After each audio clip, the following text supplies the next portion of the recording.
So yeah, the project I'm going to be talking about is a series called Testing Grounds. And this is an 8-part podcast series that I was commissioned to make by an organization with a very unwieldy title called the Nordic Alliance of Artists' Residencies on Climate Action.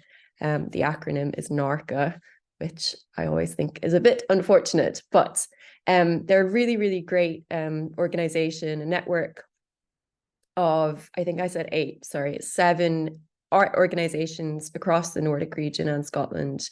And they have come together to collaborate on their climate change response, I suppose is the most succinct way of putting it. So that covers all sorts of things, from creating teaching materials that they're making available, to having an eco coordinator who's been traveling around and doing assessments of their infrastructure, their food procurement, every aspect of their operations. And then also things like commissioning artists to create new work in response to the climate crisis. So various different strands to that. And one of the elements of the work they've been doing is this podcast series, which is part of their knowledge production, part of that element of the project. So I applied for the job, got the commission, and I've been working on this for almost the last year now. We've had 6 episodes out, and we've just got 2 more to go. So this is the blurb, just to give you a brief introduction to the series. As the climate crisis accelerates, how can artist residencies be testing grounds for new and better ways of living and working? And as I say, it's an 8-part podcast series bringing together artists, researchers, and activists from across the Nordic region in Scotland. So the format is really quite simple. It's a conversational format. The bulk of each episode is a conversation between 2 people, with me kind of chiming in to guide the conversation. And it always opens with an introduction by a third person who's got something to do with the residency. So just giving us a bit of context, introducing us to the place. And the topics have been quite wide-ranging, from things like, there was a conversation between an architect and a psychologist, or sorry, an anthropologist, about relationship to place in Svalbard and how that's changing with all the environmental changes that are happening there. We had a conversation with some young people from Helensburgh about a film project they were involved with to do with air quality. There was a conversation about using augmented reality as a means of reconnecting with landscape. So a wide range of topics. It's been really, really interesting. And just to, excuse me, just to quickly show you the website for the organization, I would encourage you to check it out if you're at all curious. These are the 7 organizations, and this is the podcast. You can, of course, find the podcast wherever you normally find your podcasts as well. So that's a bit of an introduction. One thing that was really important is that each episode focuses on one of the residencies. So each residency suggested contributors for each episode and suggested some themes that we might want to look into. So that local context was really important. And I wanted people to feel like they were traveling in some way from one residency to the next, from Svalbard right up in the Arctic Circle, to Seyðisfjörður in Iceland, to Copenhagen, to Greenland. However, unfortunately, the budget did not stretch to me actually traveling in person. So that's one thing I'm going to be talking about in a bit, is how I've made an attempt to create a bit of local, to give a bit of a local feel, despite not actually being able to be there in person. And also, it's quite a simple format. This was actually something I've really enjoyed, is that a lot of the projects I've worked on previously have been quite heavily edited with lots of different contributors, lots of different elements. And these are actually quite straightforward, 2 people talking it's edited down, there's music, there are other bits, but really it's quite a simple approach, and that's been really enjoyable. But it did mean that I wanted to add some extra color, so it's not just two people having a conversation. So that brings us on to the topic of field recordings. And there's a very broad definition here that I took from an artist, Jez Riley French. That is how he styles his name. That's not a typo. And he describes field recordings as any sound that's recorded outside of a controlled studio environment. So that's basically anything. And I think that's accurate. You know, my understanding of a field recording is really anything where you're going out into the world and you're standing still and pressing record. Some of the most common field recordings might be things like a cityscape. And I have an example here, which I'll just play a very brief snippet of. This is something I recorded years ago in New York, but just to give you an idea. Here we go.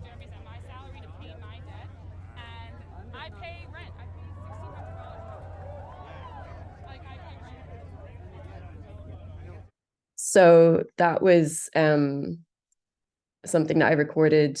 If you can cast your minds back to 2015 or 2016, there was a Bernie Sanders rally, and I just happened to be there, had an audio recorder, wandered around, made loads of recordings, and strung them together into this kind of cityscape. So that's composed entirely of what I would call field recordings: people, traffic, music, all sorts.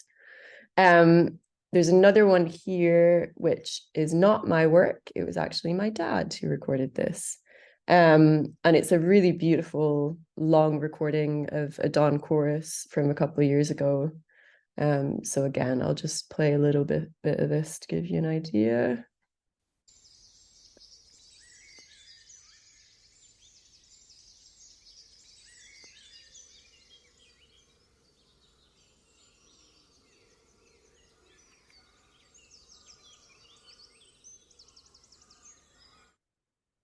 I could just leave that playing quite happily. But that was just to give you a bit of an example of the kinds of things field recording can mean. As I say, with the Testing Grounds project, unfortunately, I was only able to travel to one of the locations, and that was the Scottish partner, which is Cove Park. Some of you might have heard of it. Based over on the Roseneath Peninsula, so just around the coast from Helensburgh. For all the other locations, I wasn't able to be there, but I still wanted to have some kind of texture, some kind of local color. One option might have been to ask people locally to record, and I have been able to do that in a couple of cases. People from the residencies have kindly gone out and made some recordings locally. So that's been great. We could have paid people to record if there were sound recorders locally. Again, unfortunately, there wasn't budget for that. That's often the restricting factor. So what I ended up doing was, I'm sorry, I've just realized I'm ignoring my slides.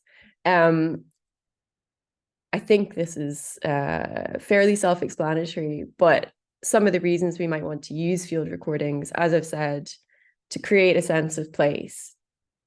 You know, audio is great for, I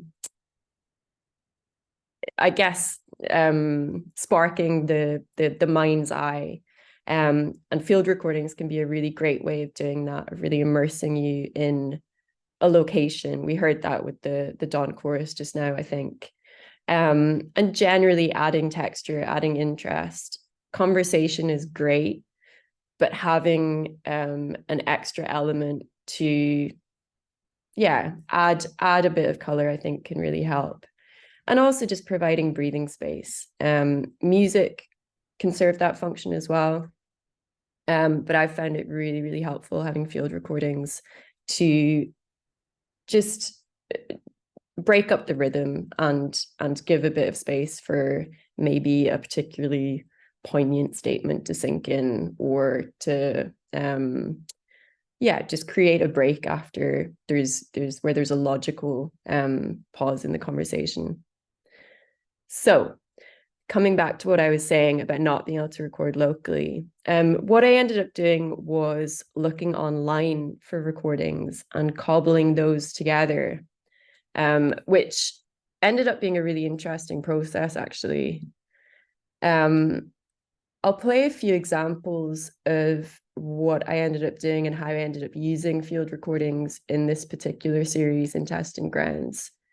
The first example is from, as I say, the one place I was able to be in person, which was Cove Park. And I was listening through to this morning and realizing I've mixed it way too quiet. So I'm not even sure how well you'll be able to hear this, but fingers crossed it gives you a little bit of an idea. Let's see if I can find the time code. Cove Park. My name is Emma Henderson, and I'm a designer and the curator of engagement at Cove Park.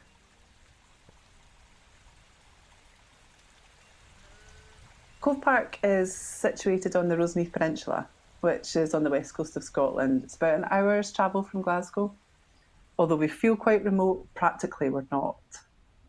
Cove Park's actually on the site of what used to be a conservation park.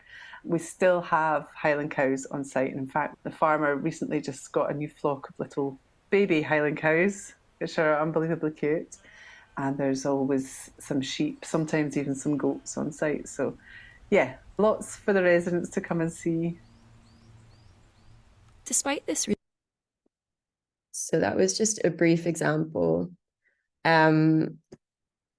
can have a chat about this in a little bit, but if I had one criticism of myself there, it would be it's possibly a little bit on the nose to be talking about sheep and hearing sheep in the background, but that's what I had, and that is genuinely what you hear if you're standing in Cove Park. So the next example is one of the places I wasn't able to travel to. This was an episode based around the Baltic Art Centre, which is on the island of Gotland. It's a Swedish island in the Baltic Sea. And we can hear a bit of this, and then next I'm going to explain where I actually found these recordings. 2:30. that you didn't really Sorry. into buildings outside the walls.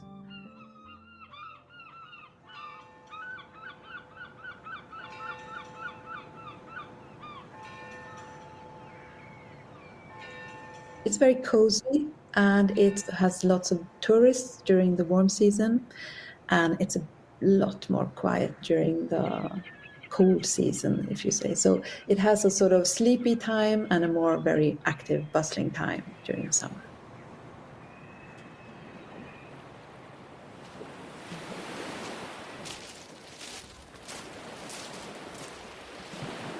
And what about Gotland more generally? So that was actually several recordings layered together. And again, a much overused trope of mine is footsteps, but they are just really effective as a kind of transition device. And okay, the final example is a combination of recordings that I sort of had in the bank and ones that I found online. And this was to, excuse me, this was to illustrate a slightly different episode. This was a bonus episode that I made with a writer who'd been commissioned by NARCA to write a short story. So more than creating a sense of a specific location, this was creating a sense of an imagined location. But I'll just play a brief bit of this as well.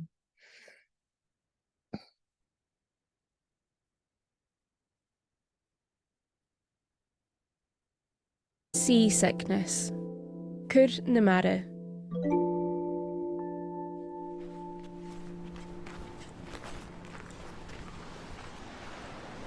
The pair walked hand in hand along the sand, their anoraks zipped up tightly. It was spring, and the sun was battling with the clouds and just about winning, but the wind from the sea was fierce and chilly. Ava, recently turned 6 years old, was restless and bouncy. It was the Easter holidays, which meant she was more excitable than usual as a week with her grandparents stretched out before her. The sea sighed in and out, breathing gently. Look. So, as I say, there were just some really brief examples of how I've used field recordings in this project.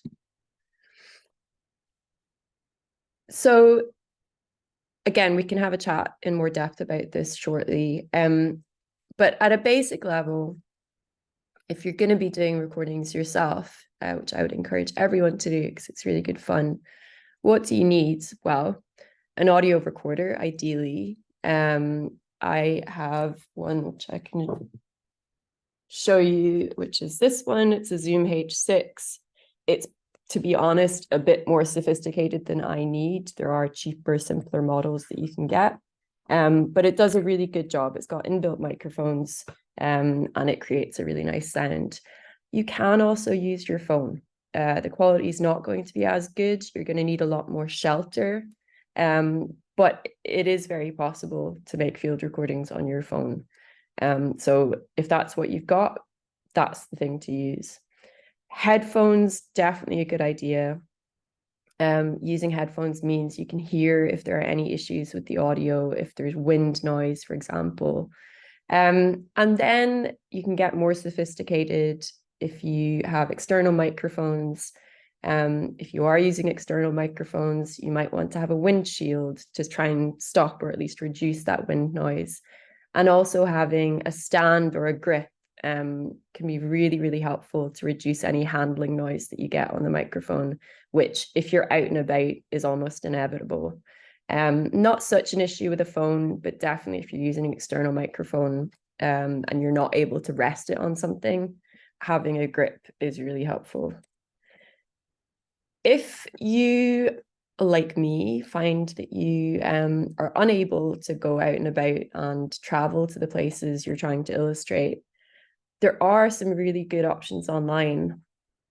And these are a couple of the ones that I've used extensively in the Testing Grounds series. The first one is a website called Appery, which I came across by chance. Actually, someone happened to mention it to me, and it was a bit of a revelation. I'll open it up here. The website is a little bit intimidating, but what I would recommend is if you go up to maps, and then for the sake of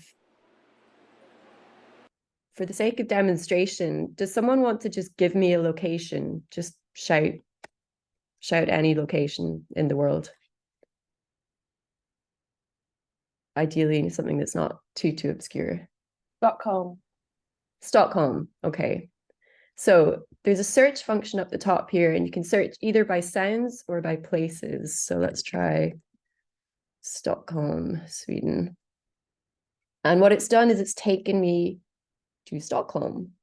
And you can zoom in. Wherever there's a red circle, someone has uploaded a recording from that location. So it's really cool. You can zoom in, you can move around and see what clips people have uploaded. So let's have a look at this one. So that's a fountain somewhere in Stockholm. And you can lose hours on here just traveling around the world. Highly recommend that just for fun, but also if you're looking for good field recordings. A lot of them are really high quality. The other one I'd recommend is freesound.org, which is a much more general site. And again, for the sake of interactivity, does someone want to give me a sound or an object or something you'd like to hear?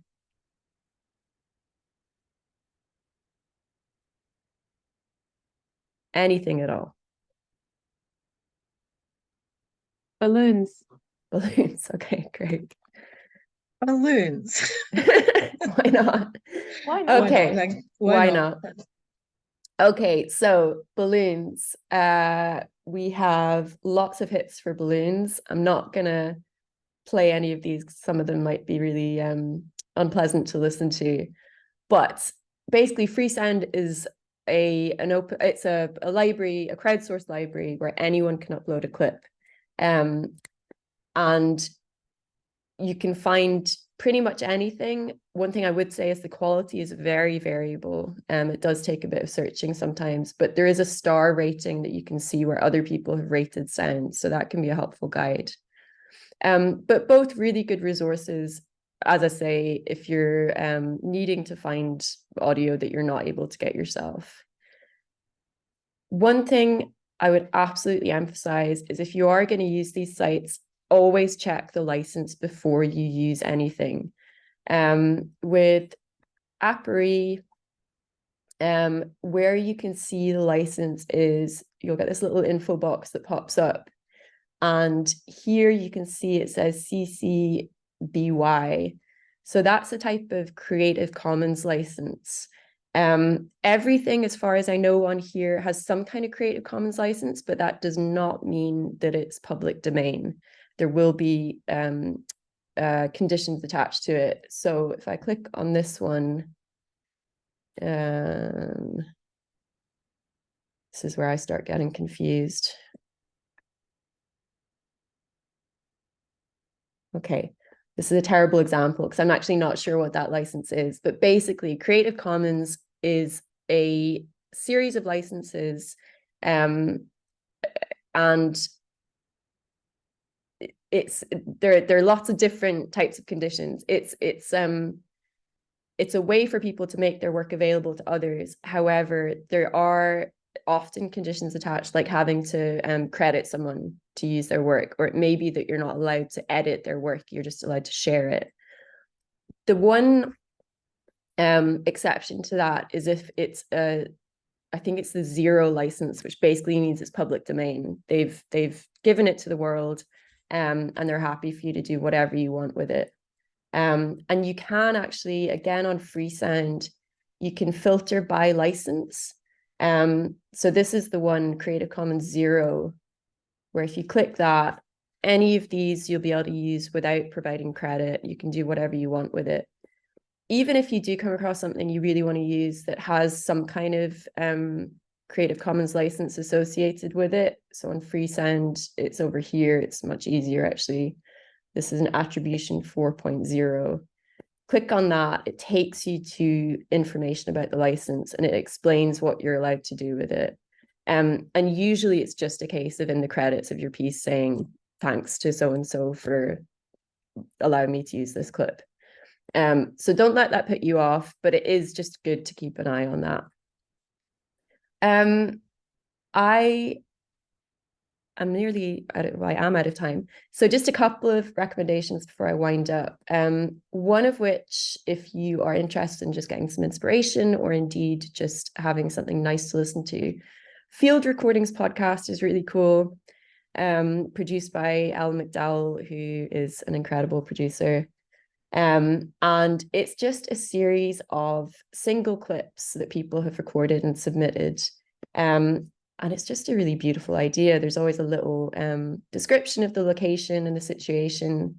Crown Green Bowling Club in Macclesfield, nighttime chorus by the pool, etc. Well worth a listen, and indeed submit something if you have it. Elle is lovely. And Jez Riley French, whom I mentioned earlier, is a really, really interesting audio artist and sound recordist. Also runs kind of bespoke sound recording field trips, essentially, where there's teaching and group activities, and really sort of immersive listening experiences. I've never done them, but I've heard good things.